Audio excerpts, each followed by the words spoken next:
ఎందుకంత కంగారు పడుతున్నావు? ఏమైంది? అమ్మకంతా తెలిసిపోయింది. నిజమా? అవునన్నయ్య. అంటే అమ్మ ఆనందిని చూసేసిందా? ఇంకా చూడలేదు. అమ్మ కనపడకూడదని డాబా మీద వాటర్ ట్యాంక్ లో దాక్కుంది. ఆనంది వాటర్ ట్యాంక్ లోనే దాక్కుంది అన్న అనుమానంతో అమ్మ నా చేత మోటార్ స్విచ్ ఆన్ చేయించిందిరా. ఇప్పటికే వాటర్ ట్యాంక్ నిండిపోయి ఉంటుంది.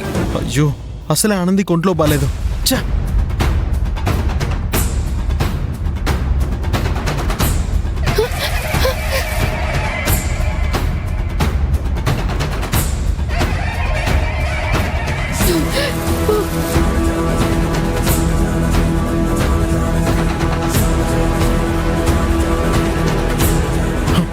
రే ఆగరా, ఎక్కడికి? ఆగమ్మా. రే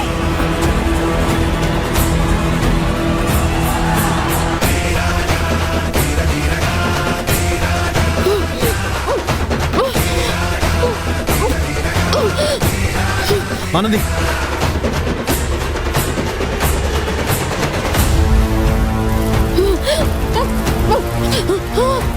అశ్విన్, అశ్విన్,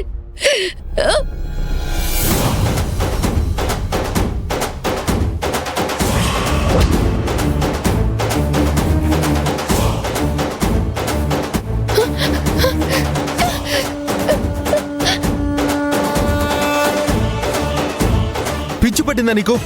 ఎందుకు ఇలా చేసావు? మీ అమ్మగారి ముందు నువ్వు దోషిగా నిలబడకూడదని. నీకసలు మతుందా?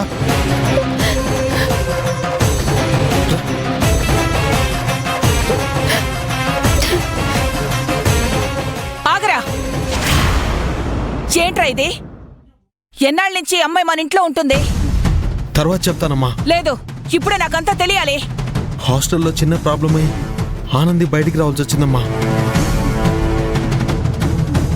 అప్పుడే మహేష్ సార్ ఆనందికి మన ఇంట్లో కొన్నాళ్ళు నీడనిమ్మన్నారు.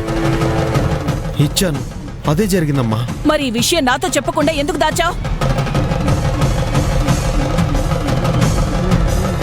మీ ఇంట్లో ఒక పరాయి అమ్మాయి ఉందని ఎవరో మూడో మనిషి చెప్తే తెలుసుకోవాల్సిన దుస్థితిలో నేనున్నాన్రా.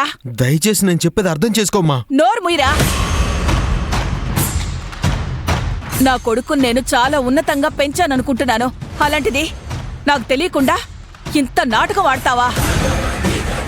ఒసేయ్, నా కొడుకుని తప్పుదారి పట్టిస్తున్నావు కదే, నిన్ను.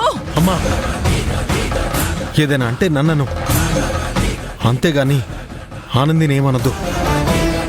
ఏంట్రా నిన్ననేది? నన్నింతలా మోసం చేస్తారా? నువ్వు అసలు నాతో మాట్లాడద్దు. అమ్మా, మాట్లాడద్దు.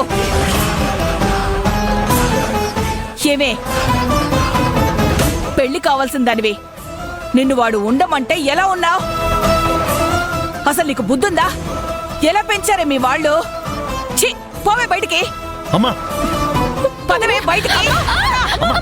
అమ్మా, ఆగమ్మా. అమ్మా ప్లీజ్, చెప్పేది వినమ్మా. అమ్మా ఆగు. పదవే. పద, ప్లీజ్ పదవే బయటికి. వినమ్మా. అమ్మా చెప్పేది వినమ్మా. అమ్మా, అమ్మా, అలా చేయొద్దమ్మా. చెప్పేది వినమ్మా.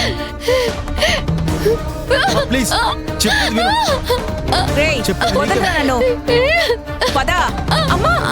అమ్మా ప్లీజ్. అమ్మా, అమ్మా వదులమ్మా. పోరా. అమ్మా, పదవే. అమ్మా, పద. అమ్మా వదులమ్మా. అమ్మా, అమ్మా, పద. అమ్మా ప్లీజ్. పదవే బయటికి. పద. అమ్మా ప్లీజ్. పోవే. అమ్మా పో.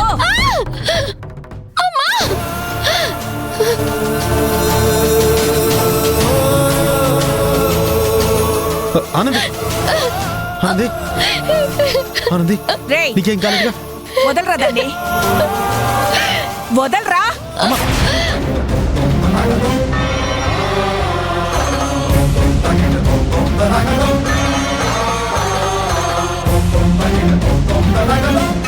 చూడు, మీ అమ్మా నాన్నలు నిన్ను గాలికి వదిలేశారేమో,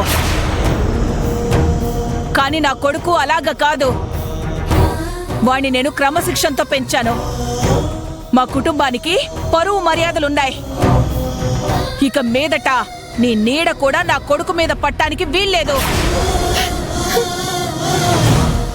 ఇంకొక్కసారి మా ఇంటి చుట్టుపక్కల కనిపించినా, నా కొడుకుతో మాట్లాడాలని ప్రయత్నించినా ఆడపిల్లవని కూడా చూడకుండా తాట ఒలిచేస్తాను. పోవే. అమ్మా తప్పు చేస్తున్నావమ్మా, చాలా పెద్ద తప్పు చేస్తున్నావు.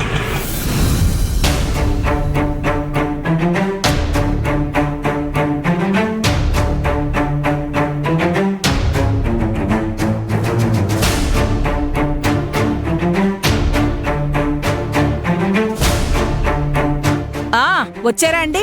రండి. ఆనంది, మీరెప్పుడొస్తారా? ఎప్పుడెప్పుడు మిమ్మల్ని కూడా కడిగి పారేద్దామా అని ఎదురు చూస్తూ ఉన్నాను. అమ్మా నేను చెప్పేది. ఏం చెప్తారండి? ఈ ఆనంది అర్ధరాత్రి అపరాత్రి గాలి తిరుగుళ్ళు తిరిగి మీ హాస్టల్కొస్తే హాస్టల్ అపవిత్రం అయిపోతుంది. అందుకని ఈ దరిద్రాన్ని నా ఇంటికి పంపిస్తారా?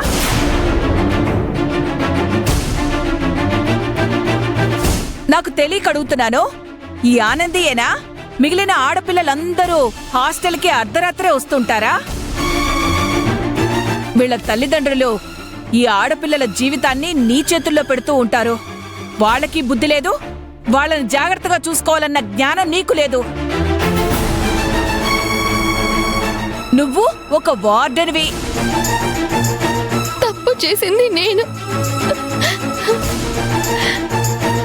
నన్ను తిట్టండి, కొట్టండి, అంతేగాని తల్లి లాంటి మేడం గారిని ఏమీ అనకండి.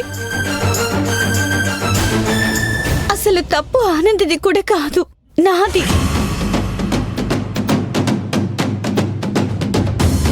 గాయత్రి, నువ్వు ఆగవే. ఏంటి ఆగేది? అలా ఆగబట్టి ఇక్కడి వరకు వచ్చింది. అందుకే వార్డెన్ మేడంకి, మీ నాన్నగారికి జరిగింది మొత్తం చెప్పేశాను. చూడండి ఆంటీ, మీ ఇంట్లో ఉన్నంత మాత్రాన ఆనంది గురించి మీరు ఇలా మాట్లాడటం కరెక్ట్ కాదు. మా ఆనంది ఎప్పుడూ తన చుట్టూ ఉండేవాళ్ళు బాగుండాలని కోరుకుంటుంది. అంత మంచి మనసుంది కాబట్టే నాతో పాటు ఇంకొంతమంది ఆడవాళ్లు ఒక నీచుడి వలలో చిక్కుకుంటే తన ప్రాణాలను పణంగా పెట్టి కాపాడింది. అందుకే ఆ రాత్రి నేను ఆనంది ఆలస్యంగా వెళ్ళాము. చాలు, ఇక ఆపమ్మా తల్లి. ఇదొక సతీ సావిత్రి, నువ్వొక సతీ అనసూయ. మీరు చెప్పేది గొర్రెల్లాగా మేం వినాలి. నువ్వు ఉత్తమరాలని చెప్తున్నావే, ఈ ఆనందికి ఏమాత్రం సిగ్గున్నా ఒక పరాయి మగాడి గదిలో ఉంటుందా? ఇది మా ఇంట్లోనే ఉంటుందన్న విషయం ఎవరో చెప్తే నాకు తెలిసింది.